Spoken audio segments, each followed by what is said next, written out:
Hibiscus Children's Center has been in our community for over 30 years. And we're thrilled that we're here in meeting the need that really most in our community don't realize just how large the need is in our community to address abuse and neglect and abandonment.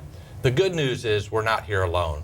Today I have several of our community partners, and I'm excited to welcome them here as we talk about how we can bring positive solutions to bear on this much needed need in our community. I have Caroline Beal here, who is our Chief Operating Officer and responsible for all of our clinical programs. I also have Carol Deloach from Devereaux Community-Based Care, and I have Debbie Butler here from Guardians for New Futures. Welcome. Thank you. So Caroline, why don't we start with you and just remind our audience what we do to serve children who are abused, abandoned, and neglected. Well, Paul, I'm the COO of Hibiscus Children's Center, and I oversee our residential group homes. We have 2 residential group homes. We serve kids ages 0 to 17 who have entered the dependency system. I also oversee all of our clinical programs in each of the 4 counties. Okay, great. So I mentioned we don't do this alone. As long as I've been here, it's been really, really clear. We have great staff doing great work, but we can't do it alone. And so Carol, I'd like you to talk a little bit about Devereaux and how you partner with Hibiscus Children's Center. Well, Devereaux Community-Based Care is a 501c3. We are 3 years old now, and we are the lead agency for child welfare services to serve the 4-county area of Treasure Coast and Okeechobee. And because of that, and because of the responsibilities that we have to work, either to develop services for kids that are left at home safely, but need services to wrap around them, or children who are removed from their home because it's not safe to leave them there, and there are no relatives that we can find to place them with, then they come in to licensed care. And of course, Hibiscus has been there always to help us with finding placement for kids. And we've really appreciated that relationship. And I like the way you opened up your introduction. We're talking primarily to a St. Lucie County audience, but we do have a wide geographic area that we serve. We're serving in Indian River County at our village there in Vero Beach. And then we also serve in Martin County in our shelter, which is where it all began for us. Yeah. And obviously we have a small footprint in Okeechobee, but we really enjoy being there because there are kids out there who need us. And then obviously we're here in St. Lucie County serving hundreds of kids every single month. And that is a good segue into why we have Debbie here. You know, we want to do more in St. Lucie County. So Debbie, why don't you tell us about your organization and why we're considering a partnership. Okay. Guardians for New Futures is mission is to fund the unfunded needs of abused and neglected children. So we do several things. We provide an educational component, a child summit in the fall of each year. We do a gift drive in partnership with Devereaux to cover all of the abused and neglected children during the holidays. And our latest mission, of course, has been Sanctuary for Kids. We learned about a year and a half ago that when children come into care due to abuse and neglect, if there's not an immediate placement for them, they have to wait in an office. That can be several hours, overnight, and you know we've had some cases that it's been a weekend. So we started our financial campaign in November of last year to build a house, which we're calling Sanctuary for Kids, where children can go immediately when they're removed. And of course, what a perfect partner than Hibiscus to bring all of this together. It was never our intent to run it. We don't have that.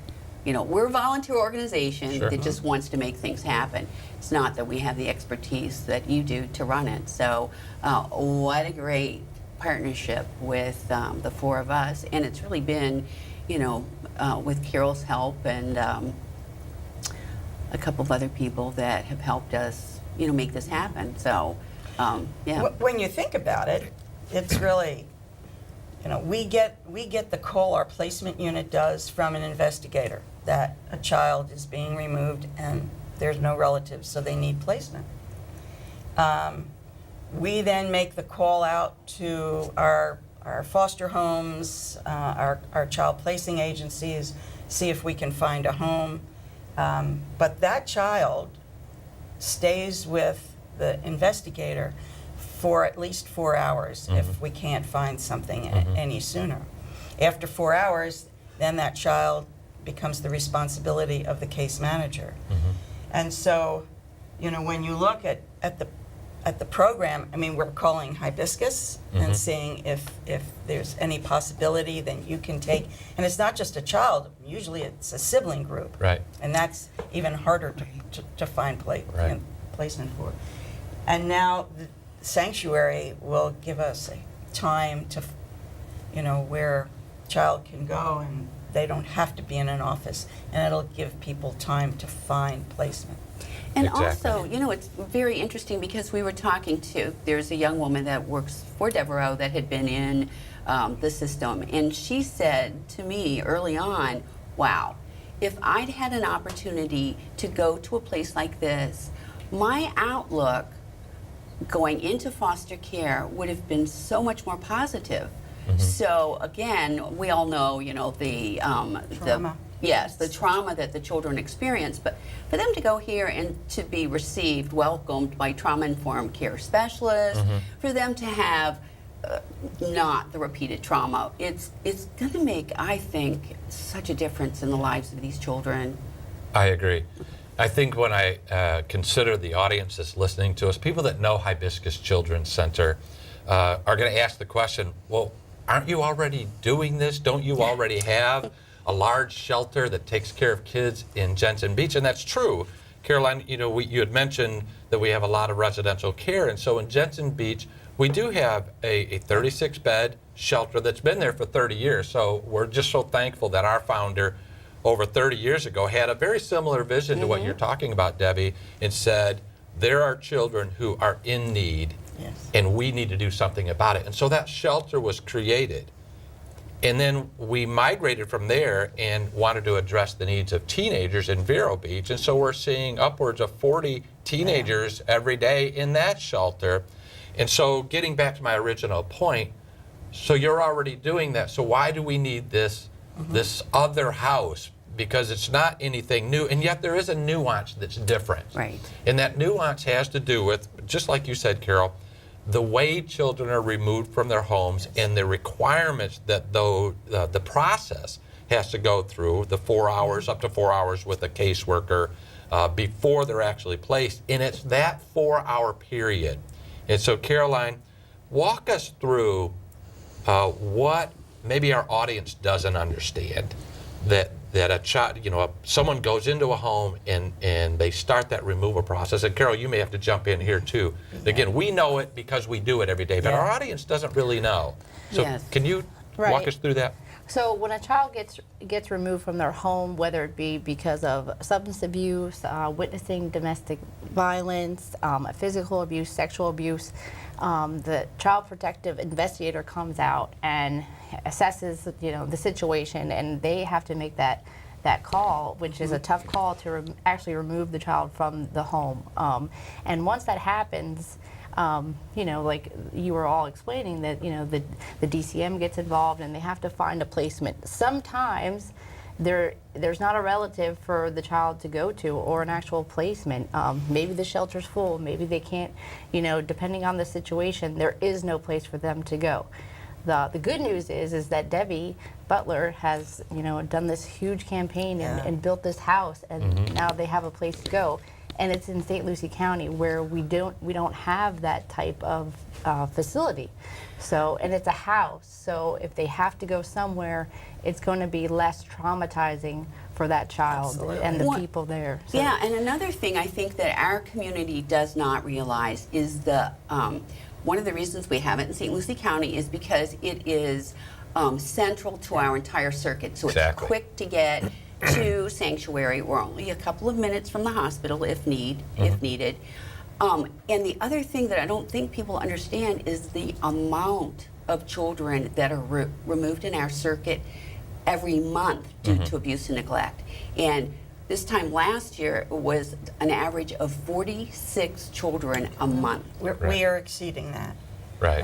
It's now up in the 50s. And Well, And and that's the point I was trying to get to, Yes, Debbie. absolutely. And that's the problem with having experts who are so dedicated to this, because we all want to jump in and tell our story. So but true. but if we follow the path that Caroline started, there's a hard decision that's Yes. been made to remove a child. Let's talk, Carol, about that child that's removed. You're in that decision-making process. Why are they in an office building? What's driving that? well, once the investigator makes that determination in consultation with their supervisor that there's a safety issue and the children aren't safe to remain, then they remove them, and the children go with the investigator back to the office. The call is made to our placement staff. We have a child, we have a sibling group. These are what we see as the needs, and then we have to find placement. Right. And the agreement that we have, and all the CBCs, there are 17 CBCs statewide. And CBC stands for? Community-based care Okay. lead agency. Okay. And so, the written agreement that we have with the department is that we need 4 hours because we have to be able to call. You've got to be able to, is this kids we can accept? Is there room? Are there foster parents that can take them? So it takes time for all of those calls, and then call back. So the agreement is 4 hours with the investigator. If we can't find a placement in 4 hours, it then comes to whoever is going to do the case management. Right. And that child stays with us until placement is found. Right. And so that's what I'm trying to get And our that's- folks to understand. So if you can imagine, pick any age child, but let's pick a 4-year-old that through no fault of their own is going through this process at 2 in the morning. It's horrible. Our caseworkers, they're doing champions work, trying to provide a safe place for this child, but it's 2 in the morning. A 4-year-old at 2 in the morning, removed from their home. Now they're in an office building. We talk a lot about trauma-informed care. There's a lot of trauma going on as a result of our trying to rescue this child. Absolutely. A new place, unfamiliar office setting, not very welcoming, which kind of drives us right back to you, Debbie, and why you had a vision for this. So tell us about the house. Tell us what they're going to walk into. When this child is removed from a home, instead of going to an office building, they go to what? they come to a home that is equipped for them. Just like any home, it has a kitchen, a living room, a family room, big screen TV. It has a play area for the children. Everything is brand new. Everything is welcoming. Everything is positive.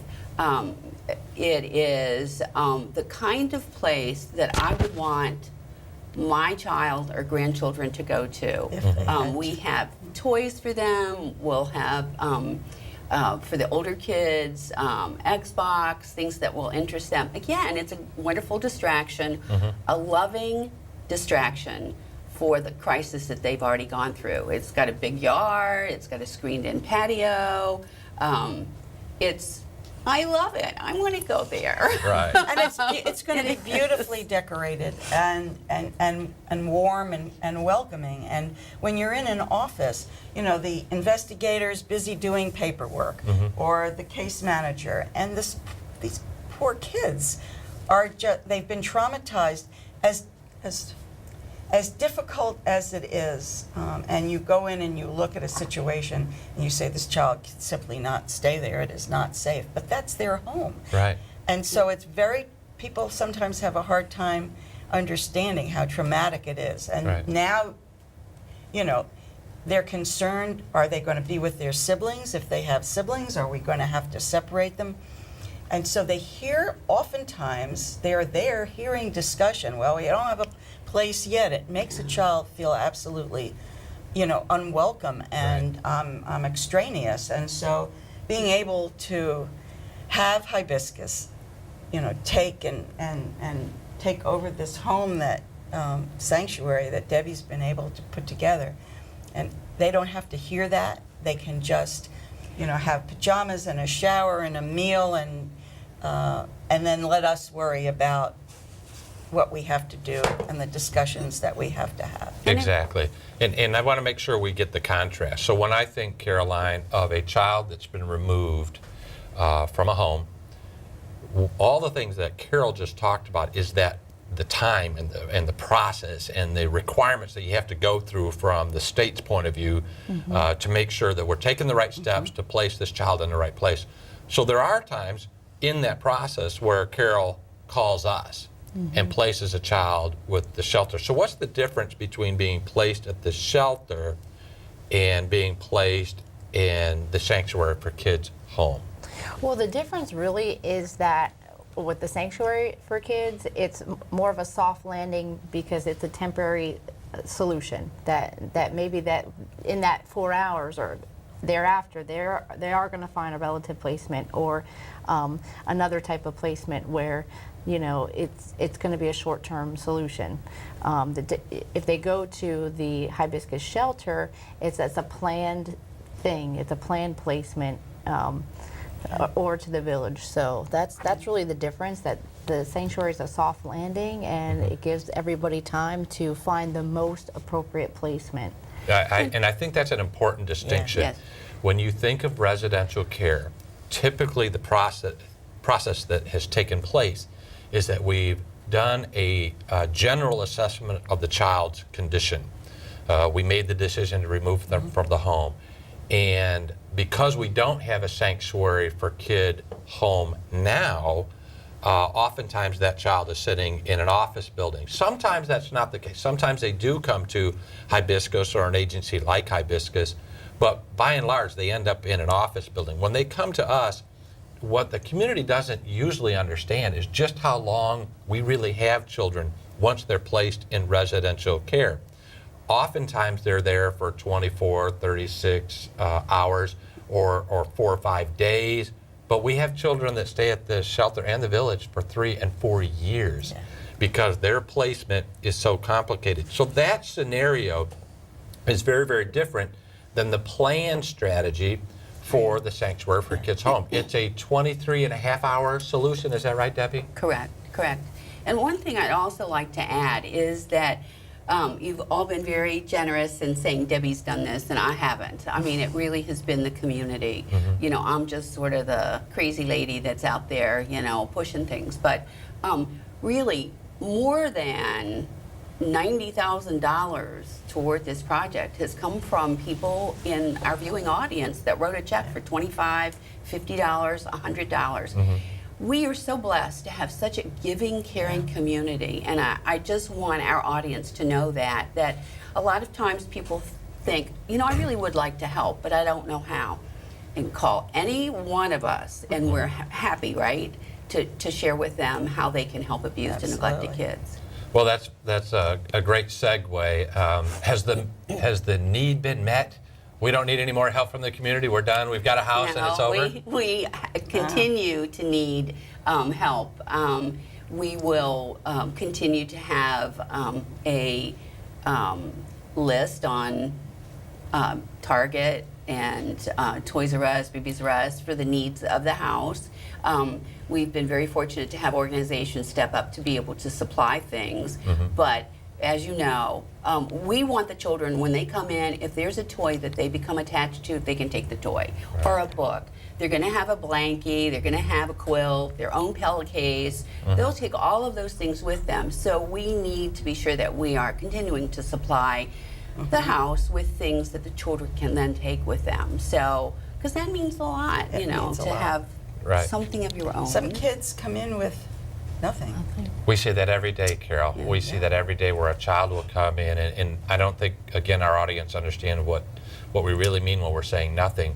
Oftentimes we're in a state of crisis when a child is removed from a home, so you don't have the luxury of time to pack a suitcase, and sometimes there's not a suitcase. There aren't clothing items that we take for granted. There isn't a favorite doll, and many times we'll get children that really have nothing because the primary focus was get that baby or child out of that situation. They're wearing a diaper and that's all they've got on, and now we're responsible for that child. Yeah, and I'd like to also add that, when we talk about communities, we're all about collaboration. I know all of us are. We also have Hope's Closet, who is working with the other closets in Indian River and Martin County, and they are going to be supplying all of the clothes to the children that come into Sanctuary for Kids. So we've covered almost every single base that, for the needs of the child while they're coming into Sanctuary. And this was exactly what, when community-based care was first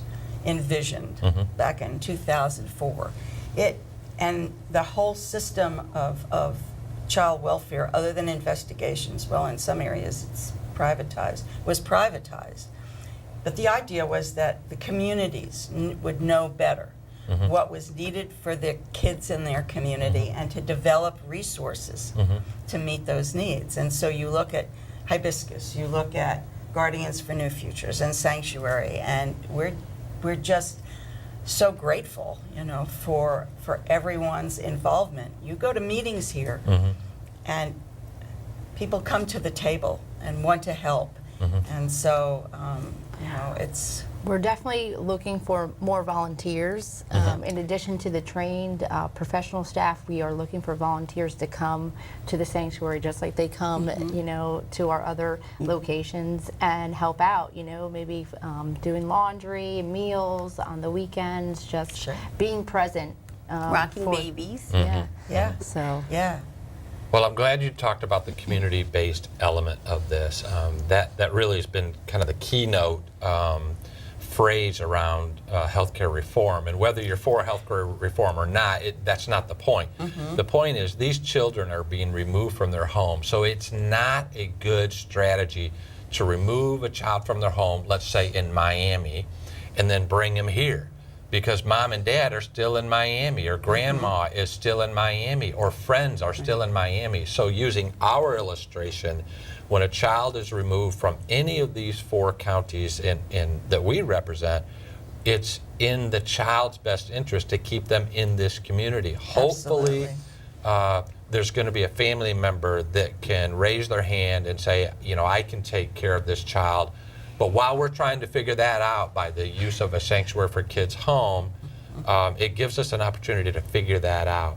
And even if we don't place the child with a family member right away, the goal is always reunification.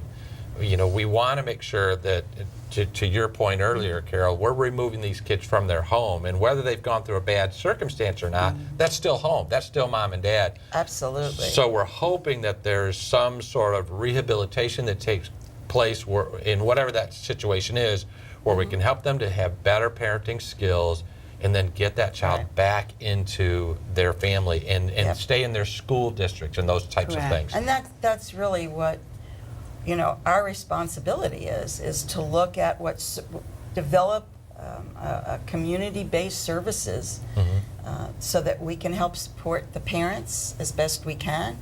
And every case of a child that's removed anyway, they have a case plan, you're in court, but we also make use not just of while the kids may be in care, and we're linking them with services, community-based services, often provided by Hibiscus or other providers, to work with the parents. Right.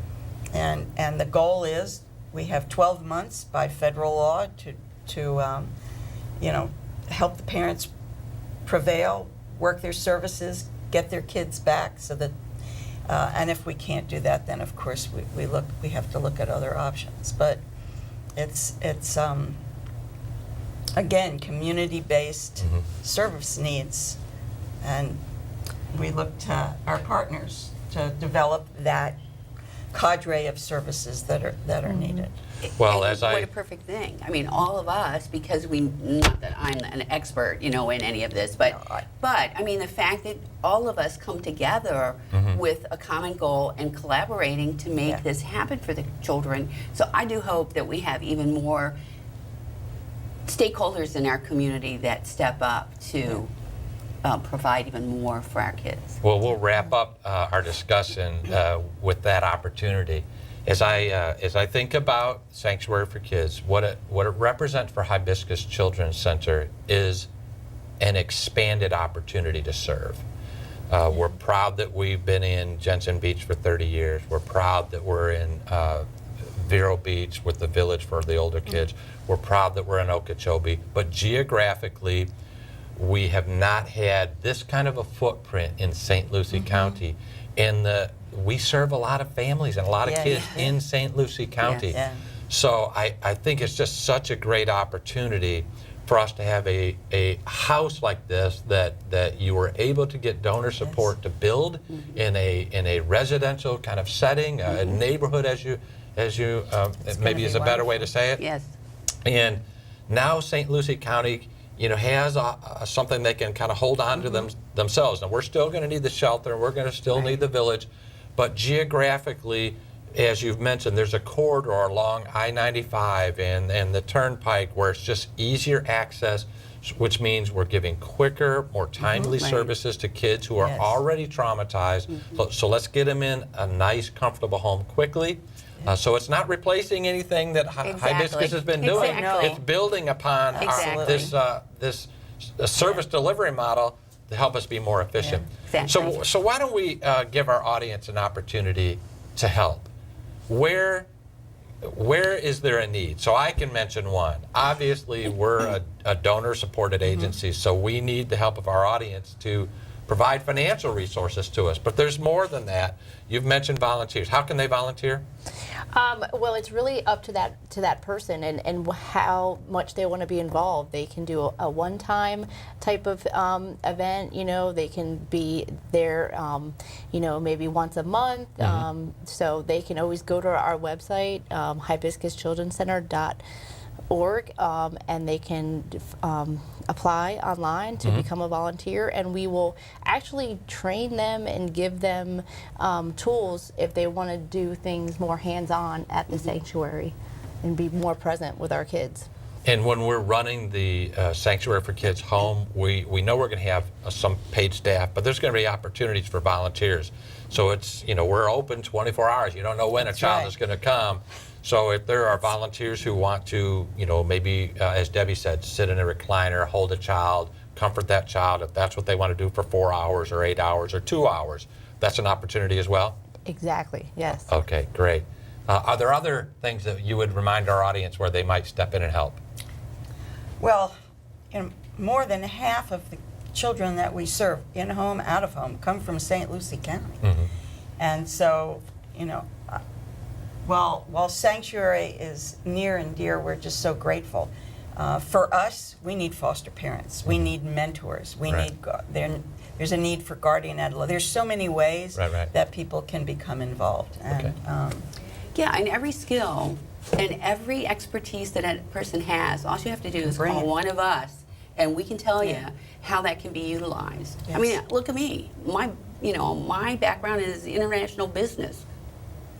Well, it's not this, but I'm learning. We're glad you stepped in. That's right. Well, I'm so thankful that all three of you are here today. So on behalf of all the children we serve, thank you for being here. I hope you've learned what you needed to know to get more involved with helping our community to meet the need of children who are innocent victims of abuse, abandonment, and neglect. Without you, we can't make the difference that we make. So if you're interested, please look us up on our website at hibiscuschildrencenter.org. And we thank you for all that you do to help us make a positive difference in the lives of children who need us most. Thank you.